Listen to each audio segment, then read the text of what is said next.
바람이 전하는 소식. 깊은 묵상. 바람은 불고 싶은 대로 분다. 너는 그 소리를 듣지만 바람이 어디서 오는지 어디로 가는지 알지 못한다. 성령으로 태어난 사람도 모두 이와 같다. 요한복음 3장 8절. 위의 말씀은 주님이 하신 가장 심오한 말씀 중에 하나이다. 그렇다고 미리 생각해 두신 말씀이 아니라 즉흥적으로 하신 말씀임을 짐작할 수 있다.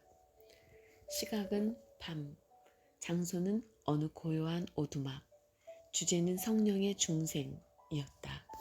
마침 대화 도중에 휘익하고 오두막을 도는 밤바람 소리가 났을 것이다. 그러자 종종 자연을 비유로 사용하시는 예수님이 말씀하셨다. 들어봐라 니고데모야, 들리지 않느냐? 바람은 임으로 부는 법이다. 이것은 육에서 난 삶이 아니라 영에서 난 삶을 담아낸 그리스도의 한없이 아름다운 비유이다. 중생한 사람들이 체험하는 어떤 커다란 실체를 그분은 이런 그림으로 나타내셨다. 그래서 예수님의 심오한 비유 속에 내가 묻고 싶은 질문은 이것이다. 우리 주님이 영적 삶의 예시로 짚어내신 바람의 특징들은 무엇인가? 예수님이 꼽으신 바람의 첫 번째 특징은 자유로움이다. 바람은 임으로 분다. 모든 문학과 인간에게 바람은 기쁘고 영광스러운 자유의 상징이다. 우리는 실제로 동풍인지 서풍인지 풍향을 분간할 수 있다.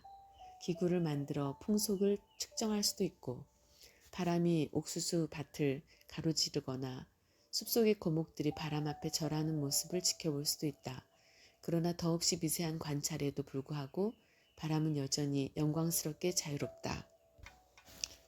우리는 바다를 건너는 바람을 딴 데로 돌릴 수도 없고 급한 바람을 1시간 동안 묶어둘 수도 없다. 아브라함의 천막을 흔들던 먼 옛날처럼 오늘 밤에도 바람은 임으로 분다. 그러나 바람이 지닌 자유는 무법한 자유가 아니다. 바람의 기온과 경로는 모호하고 이해할 수 없는 면이 많다. 그러나 창조주는 여름밤에 부는 모든 산들바람도 골짜기에 쌩쌩 부는 모든 폭풍도 그 원인을 알고 계시며 우리에게도 점점 알려지고 있다. 바람은 임으로 불지만 제멋대로가 아니다. 그것은 무책임하고 막무가내이며 돌연한 경로의 산물이 아니다. 그것은 법의 통치, 곧 자연계 전체와의 조화 속에 기초한 자유, 보좌 주변의 천사들 못지않게 위대하신 창조주의 뜻에 순종하는 자유다. 또 바람이 지닌 자유는 섬김의 자유다. 물론 우리는 바람이 일하며 섬긴다고 말하지 않는다. 우리는 바람이 숲속에서 논다고 말한다. 그러나 때로 아이들은 놀면서 자신도 모르게 성년으로 자란다. 마찬가지로 바람도 논다 싶을 정도로 자유를 만끽하며 마냥 즐거워하는 때에 항상 훌륭하게 일을 해낸다. 바람은 수많은 꽃 속에 씨앗을 수성시킨다. 바람은 너른 밭의 옥수수 이삭을 여물게 한다. 바람은 모든 소나무의 솔방울을 굵게 한다. 바람은 바다의 수많은 배를 순항하게 하고 청결과 건강의 천사로 대도시의 많은 빈민가를 찾아간다. 우리 주님이 꼽으신 바람의 다음 특징은 소리다. 바람은 불고 싶은 대로 분다. 너는 그 소리를 듣지만 과연 마을길에서 휘익하고 바람 소리가 들렸다. 듣노라니 어둠 속의 언덕으로 날아가는 밤의 새소리도 들렸다. 듣노라니 멀리 주막에서 마을의 건달들이 떠들며 웃는 소리도 들렸다. 그러나 잠시 소음이 끊기고 정적이 흘렀다. 그때 그리스도가 말씀하셨다. 들어봐라. 니고데모는 귀를 기울였다. 오두막 모퉁이에서 소리가 들렸다. 또렷이 구별되는 소리, 특유의 음악이었다. 다른 어떤 소리로 잘못 알아들을 수도 없었다. 어떤 요란한 소리나 열이 나서 우는 아이의 소리와 혼동할 수도 없었다. 그때 그리스도가 수시로 그분의 말씀을 밝혀주었을 때 떠오르는 미소와 함께 입을 여셨다. 성령으로 태어난 사람도 모두 이와 같다. 이 소리에 우리가 명심하면 좋을 두 가지 요소가 있다. 첫째로 바람의 음악은 이동과 방해의 음악이다. 바람 소리가 들리는 것은 바람의 움직임 때문이지만 이 음악을 탄주하는 것은 움직임 때문이 아니다. 바람의 모든 소리는 그 경로에 저항이 있어야 우리의 귀에 들린다.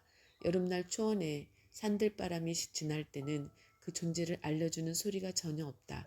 수많은 데이지의 흔들림만 아니라면 우리는 거기에 바람이 불고 있는지조차 모를 것이다. 그러나 바람이 언덕에 오르는 사람의 뺨을 때린다면, 바람이 오두막 지붕에 부딪힌다면, 바람이 빽빽한 숲속을 성난듯이 쏟아녀 나무들이 가지를 들어 맞선다면 그제야 바람의 음악이 들린다. 마찬가지로 영적 삶에도 특유의 소리가 있다. 그 삶도 움직이며 그 움직임이 방해가 있기 때문이다. 방해와 장애물과 어려움이 없다면 그 삶은 매우 조용히 미끄러져 나가 그 소리가 우리에게 전혀 들리지 않을 것이다. 인간은 내주하시는 구주의 놀라운 능력 안에서 그런 방해와 어려움에 부딪혀 극복할 때에야 그 소리를 들으며 경의에 빠진다. 아울러 우리가 알다시피 그것은 무한히 다양한 음악이다. 멀리서 들려오는 하프 소리처럼 가녀린 곡조에서부터 웅장한 오르간 소리에 이르기까지 다양하다. 그것은 모든 희망이 사라진 사람의 마음속에서 우러나는 우울한 탄식 소리와 같다. 그것은 빽빽한 숲풀 아래 돌틈에서 속삭이는 물소리와 같다. 그것은 호적수 앞에서 사기가 충천한 용사들의 박진감 넘치는 군가와 같다. 마찬가지로 성령으로 거듭난 사람도 그렇다. 그리스도 안의 삶은 천의 목소리를 지녔다. 그것은 바람이 다양하듯 무한히 다채로우며 풍경소리처럼 리듬도 각양각색이다. 아침 나팔에 우렁찬 소리가 있는가 하면 죽어가는 사람들의 들릴 듯 말 듯한 하는 속삭이는 소리도 있다. 사람이 그리스도 안에 있으면 그것이 이렇게 혹은 저렇게 나타나야 한다 라고 말하지 말라. 사도행전 27장 14절로 광풍 유라굴로는 산들바람과 아주 다르지만 둘 다 바람의 숨결이다. 마찬가지로 천국의 가마를 입은 삶도 제각각 특유 영적 소리가 있다. 은사는 여러 가지이지만 성령은 같기 때문이다. 우리 주님이 꼽으신 그 다음 특징은 바람에 알 수 없는 신비한 기원이다. 들어봐라, 니고데모야. 마을길에서 부르며 우짖는 바람소리가 들리느냐? 그럼 너는 이스라엘의 스승이니 나의 물음에 대답해봐라. 이 바람은 어디서 온 것이냐? 니고데모가 주님 제가 그걸 어떻게 압니까? 라고 도리질하자 그리스도가 더할 나위 없이 매력적인 말씀을 하신다. 성령으로 태어난 사람도 모두 이와 같다. 물론 우리도 바람이 어느 쪽에서 불어오는지 어느 정도 분간할 수 있다. 풍향계를 보면 바람의 경로가 나타나고 지푸라기를 보면 바람이 어느 쪽으로 불어오는지 알 수 있다. 서쪽에서 부는 바람은 바다에서 온 것이고 북쪽에서 부는 바람은 산간에서 온 것이다. 그러나 알 수 있는 것을 모두 알았다고 해도 우리가 전혀 모르는 영역과 범위가 얼마나 많은가. 바람은 불고 싶은 대로 분다. 너는 그 소리를 듣지만 바람이 어디서 오는지 어디로 가는지 알지 못한다. 오늘 당신의 뺨을 시원하게 해준 고마운 바람의 숨결은 어디서 왔을까? 어떤 골짜기, 어떤 황야, 어떤 도시를 지나고 건너서 여기까지 왔을까? 고대의 나일강처럼 강들의 시원이 숨어서 덮여 있을지라도 인간은 조만간 그것을 찾아낼 것이다. 그러나 예수님은 위로 흐르는 공기의 강, 곧 바람은 어디서 와서 어디로 가는지 알지 못한다고 말씀하신다. 한 가지 확실한 사실이 있다면 영적 중생도 이와 같다는 것이다. 하나님에게서 난 사람치고 이것이 신비와 맞물려 있음을 느끼지 못하는 사람은 없을 것이다. 물론 바람과 마찬가지로 영적 중생의 경로도 어느 정도 추적할 수 있다. 어쩌면 우리는 어떤 설교나 기도, 자신이 신뢰하는 누군가와 나눈 조용한 대화를 지목할 수 있다. 어쩌면 우리는 눈에 띄는 어떤 확연한 섭리, 죽음과 싸우던 자신의 무서운 병, 칙칙한 흙이 심장을 덮치듯 쿵쿵 떨어지던 새로 판 묘를 지적할 수도 있다. 성령으로 거듭난 사람도 그렇다. 하나님의 무어하신 섭리 가운데 나의 깊숙한 곳까지 변화시킨 것이 이것 혹은 저것이라 말할 수도 있다. 그러나 그런 감사의 말이 끝나고 나면 모든 일의 경위가 우리를 압도한다. 그래서 흑암에 빠져야 마땅하지만 은혜로 구원받은 우리는 이렇게 속삭일 수밖에 없다. 이것이 어디서 오는지 우리는 알지 못한다. 그 결단의 순간 배후에 무엇이 있었는지 누가 알겠으며 앞으로 알 사람이 누가 있겠는가. 하지만 어느 날 휘장이 거치는 때에 당신은 알게 될 것이다. 이 모든 일의 배후에 구주의 희생, 어머니의 기도, 사역자의 강청, 영원전부터 당신을 택하신 하나님의 사랑이 있었음을 말이다. 끝으로 우리 주님이 포착하신 바람의 마지막 특성은 알 수 없고 예측할 수 없는 바람의 목적지이다. 바람은 불고 싶은 대로 불지만 어디로 가는지 알지 못한다. 봐라, 사람들을 가르치는 니고데모야. 내게 들리는 이 바람이 오늘 밤 어디로 가겠느냐. 주님 어디로 가는지 저는 모릅니다. 성령으로 태어난 사람도 모두 이와 같다. 바람은 도시를 지나 다음은 어디로 갈까? 1시간 후면 어디에 있을까?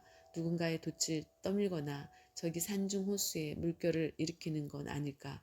아니면 낯선 말을 쓰는 도시로 가는 걸까? 형제여, 당신은 모른다. 오늘 내가 당신에게 할 말은 이것이다.